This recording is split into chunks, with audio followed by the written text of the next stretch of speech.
It's no secret that I'm not a fan of the United Nations and its climate change hysteria. Last week, I criticised its climate change chief, Simon Steele, for claiming we had 2 years to save the world. The climate hysteria hasn't stopped there. Now, a UN agency, the International Labour Organization, has issued a report suggesting climate change is bad for your mental health. While it makes some scientific points about excessive heat contributing to conditions like anxiety and depression, it also claims people may feel distress from loss of hope for the future of their community.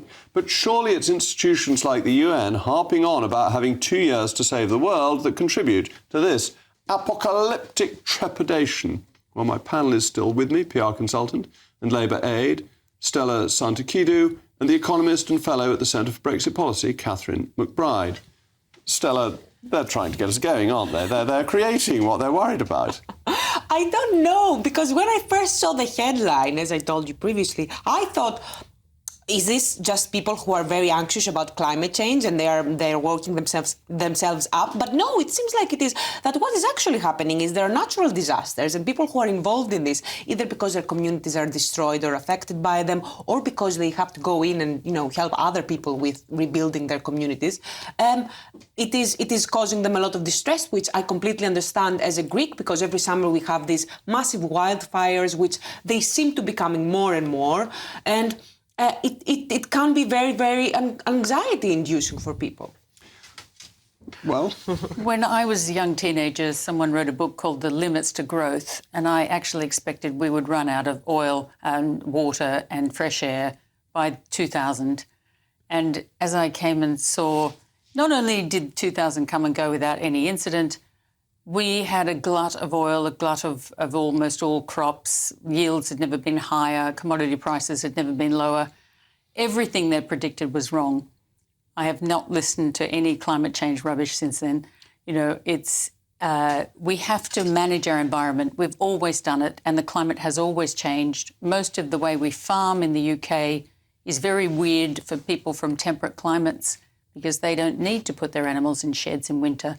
They don't need to do a lot of the things that you just think is normal in the UK, because you've adapted to the environment you live in.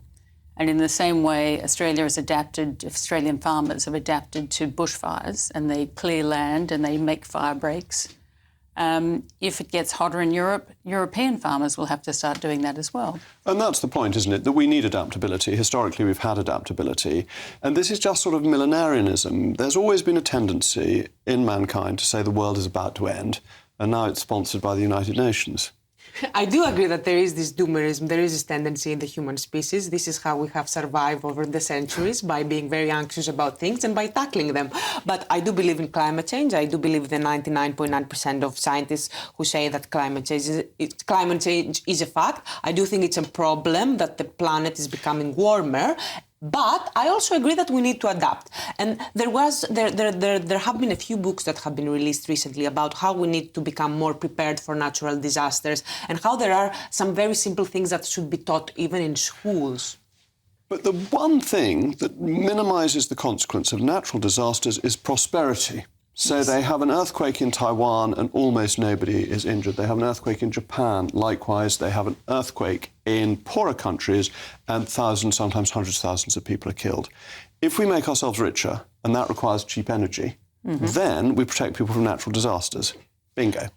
Yes, but if the way that we make ourselves richer is by exacerbating climate change and by making the planet even hotter, then I don't think this solves the problem. I think that in the long term, that makes it worse. Just install some air conditioning, that's what I say.